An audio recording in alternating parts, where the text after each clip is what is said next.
অনেকে রোজা রেখে থুতু গিলাটাকে দোষণীয় মনে করেন যে রোজা রেখে বোধহয় থুতু গেলা যায় না, এই জন্য ঘন ঘন থুতু ফেলে দেখবেন অনেকে আছেন।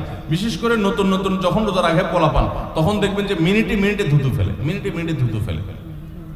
আছে না নাই? এই ঘন ঘন রোজা রাখে আপনার থুতু ফেলে কেন? কারণ মনে করতেছে থুতু গিললে তার রোজা ভেঙে যাবে। ভাই, থুতু যদি আপনি না গিলেন আপনি বাঁচবেন? থুতু না গিললে কেউ বাঁচবে? যতই আপনি থুতু ফেলেন, আপনার থুতু তো কিছু না কিছু ভিতরে যাবেই। যদি না যায়, গলা শুকিয়ে গেলে তো আপনি মরেই যাবেন। এই জন্য এটা একটা ভুল যে আমরা মনে করি থুতু ফেলা লাগে। রোজা রেখে রোজার কারণে এক্সট্রা কোনো থুতু ফেলার দরকার নাই। আপনার মুখে বালু চলে আসছে, একটা মশা ঢুকে গেছে, আপনি রোজা আছে, এটা যেন ভিতরে না যায় সেজন্য থুতুটা ফেলে দিলেন, এটা ভিন্ন কথা। আপনি বেসিনে গিয়ে ফেলে আপনি একটু পানি ঢেলে দিলেন। কিন্তু রোজা রেখে ঘন ঘন থুতু ফেলতে হবে, থুতু গিলা যাবে না, এরকম কোনো কথা নাই। এটা আমাদের একটা ভুল, রমজান কেন্দ্রিক একটা ভুল। আমরা বেশিরভাগ মানুষ রমজান মাসে ফজরের নামাজ পড়ে এসে ঘুম দেই। আপনার যদি রাতে ঘুম না পুরে আবার দিনে ডিউটি থাকে, ঘুম একটু যদি যাওয়াই লাগে, তো ফজরের পর পর ঘুমাবেন না। আলহামদুলিল্লাহ, আমাদের বাসায় আমরা এটার প্র্যাকটিসটা প্রতি বছর খুব হার্ডলি করার চেষ্টা করি। ফজরের পর পর কোনো ঘুম নেই, ফজরের পর একটু কোরআন তেলাওয়াত করেন। প্রথম চোখ ভেঙে আসবে, কারণ আপনি ভোর রাতে উঠছেন, অভ্যাস নাই। তো যাতে চোখে ঘুম না আসে সেজন্য নানান বুদ্ধি বাইর করে ঘুম দূর করেন, একটু উঠবস করেন। ওই টাইমে বসে ফজরের পরে আপনি তেলাওয়াত করেন, জিকির আজকার করেন, সকাল সন্ধ্যার দোয়াগুলো পড়েন, একটু দোয়া করেন, রমজানের কিছু আমল করেন।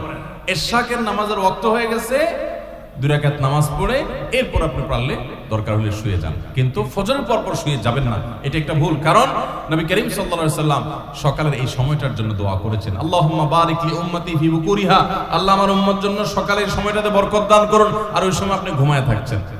তো রমজান মাসে আমরা এটা একটা ভুল করি, এটা আমরা করব না যথাসম্ভব। তারপর 14 নম্বর ভুল হলো, আমরা যারা নিয়মিত আজানের জবাব দেই, আজানের জবাব দেওয়া একটা আমল, আপনারা জানেন তো?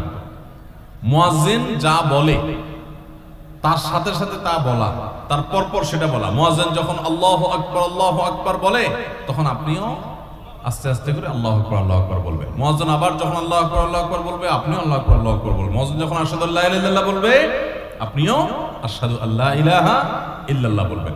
মুয়াজ্জিন যখন আশহাদু আন্না মুহাম্মাদুর রাসূলুল্লাহ বলবে, আপনি কি বলবেন?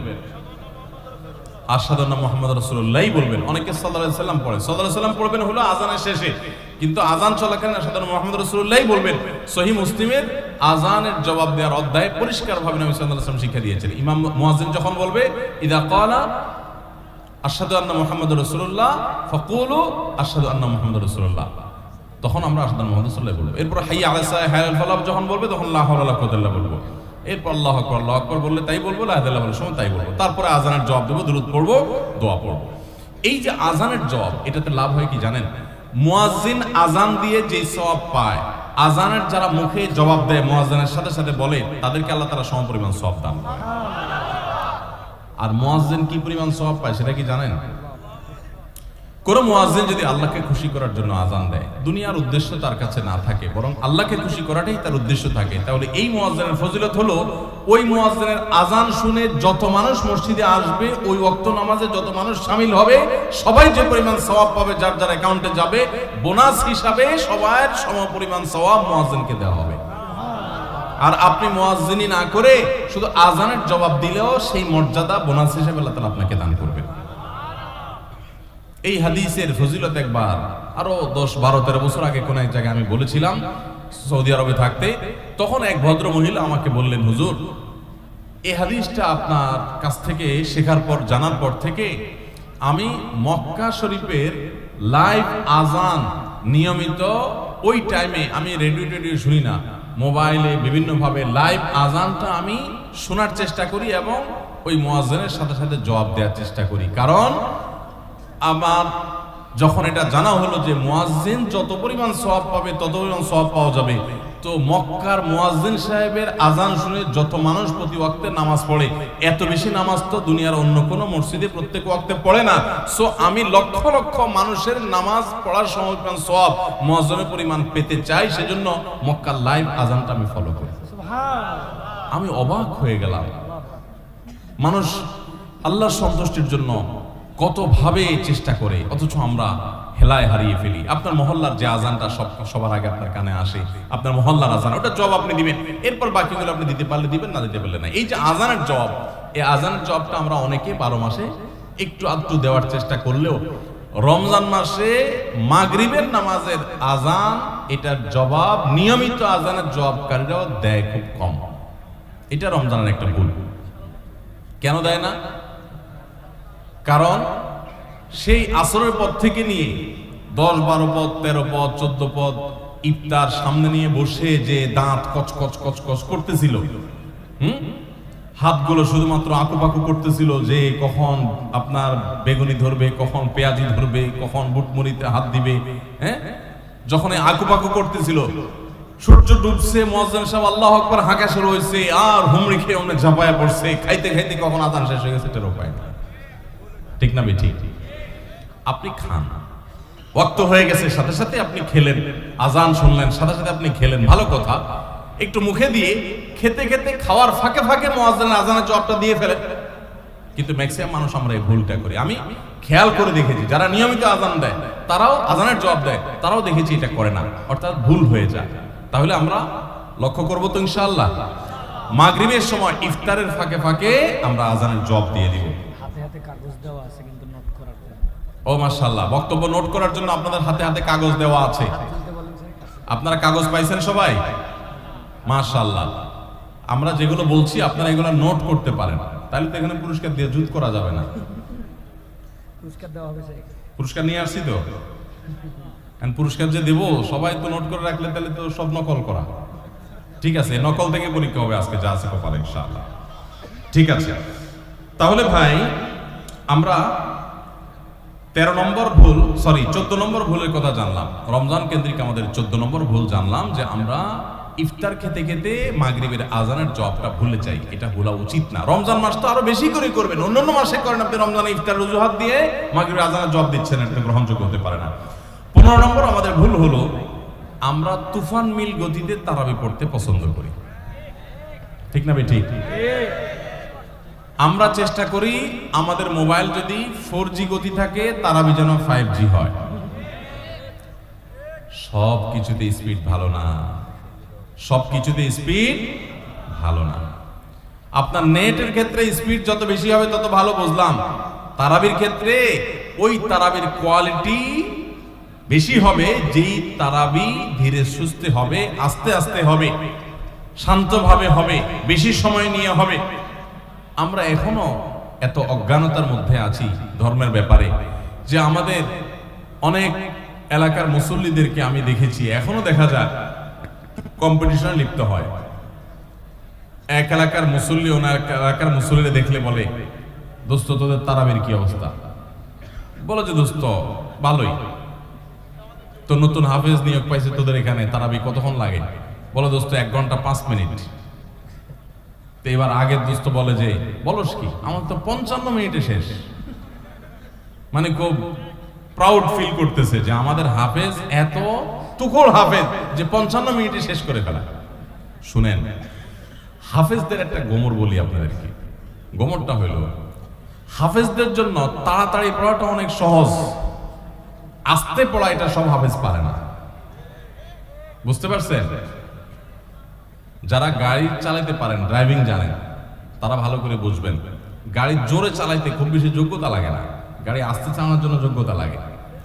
আমি জীবনে যখন প্রথম গাড়ির স্টিয়ারিং হুইল ধরে শেখা শুরু করি, আমাকে ট্রেনিং দিছে নেপালের একজন ভাই, আমার সহকর্মী, সৌদি আরবে ছিলেন, আলেম মানুষ, মদিনা ফারেক, শেখ রিয়াজুল হক। তো উনি আমাকে স্টিয়ারিং ধরে যখন আমি গাড়ি চালানো শুরু করছি, আপনারা যারা গাড়ি চালানো শিখাইছেন বা শিখতে দেখছেন দেখবেন, নতুন নতুন যারা ড্রাইভার হয় একদম বিসমিল্লাহ বলে মানুষ শুরু করে, যখন সাধারণত রাস্তাঘাট ফাঁকা থাকলে ভোরে এরকম সময় তো চালায়, তো তখন রাস্তা ফাঁকা পায়, আপনার স্কার্টার চাপ দিলে গাড়ি ভোঁ ভোঁ করে দৌড়ায়, শান্তি লাগে। আরো জোরে চাপ দেয়, আরো জোরে দৌড়ায়, শান্তি লাগে। তখন দেখবেন পাশে থাকা লোক বলে আস্তে আস্তে, মানে বেশি জোরে, কারণ আপনি কন্ট্রোল করতে পারবেন না।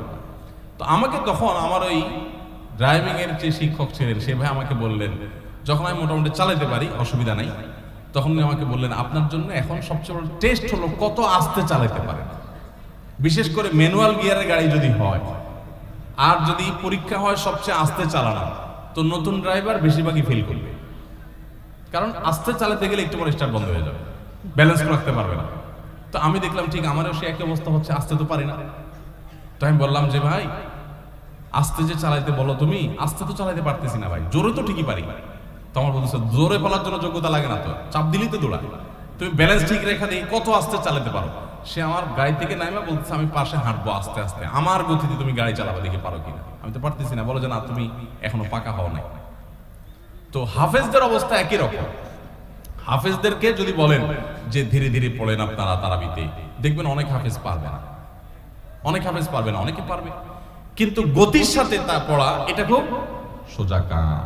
ভাইরা আমার, আমরা তারাবিতে গতি দিয়া যদি পড়ি, অনেক মসজিদে আছে হাফেজ সাহেবরা বেচারারা গতি তো সাধে দেয় না, মুসল্লিদের মুক্তাদিদের চাপের চোটে ওই বেচারারা দৌড়ের উপরে থাকে।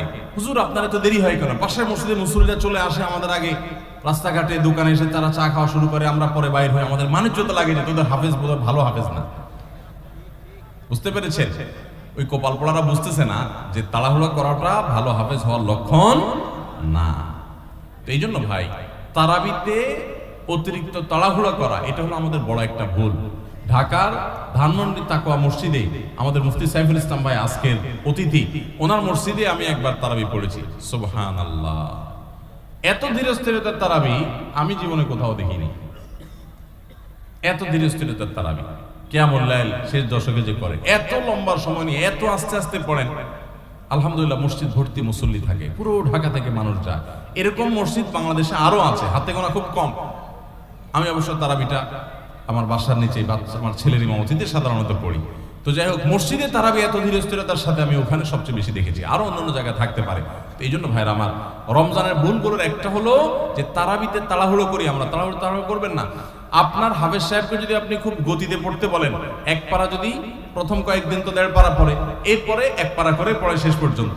1 পারা পড়তে এশার নামাজ সহজ যদি তার তাড়াহুড়া করে পড়তে যদি 1 ঘন্টার সময় লাগে, তো ধীরস্থিরতার সাথে পড়লে 1 ঘন্টা বড় জোর 10 মিনিট সময় লাগবে। 5 থেকে 10 মিনিটের পার্থক্য, এর বেশি না। 5-10 মিনিটের জন্য আপনার পুরো 1 ঘন্টা তারাবিটা আপনি বরবাদ হয়ে যেতে পারে। যদি অতিরিক্ত তাড়াহুড়া হয়, অস্পষ্ট থাকে, তাহলে তারাবি পড়ার কোনো মানেই থাকতে পারে না। এই জন্য তারাবিতে তাড়াহুড়া করবেন না, ধীরস্থিরতার সাথে পড়বেন। এবং এই বছর বিশেষ করে আমরা ওই যে তারাবির সালাতে কোরআনের বার্তা বইটা লিখেছি, এটার উদ্দেশ্য হলো তারাবি যাতে আপনার কাছে বোঝা মনে না হয়, তাড়াতাড়ি শেষ করে দিতে আপনার মনে না চায়, আপনি আগে থেকে একটু বইটা দেখে যাবেন যে আজকের তারাবিতে কি কি আছে, কোন নবীর ঘটনা আছে। যখন ওই আয়াতগুলো তেলাওয়াত করা শুরু করবে, তখন আপনি রিলেট করতে পারবেন, আপনার কাছে ভালো লাগে কাজ করবে, তারাবিটা আপনার কাছে বোঝা মনে হবে না। তাহলে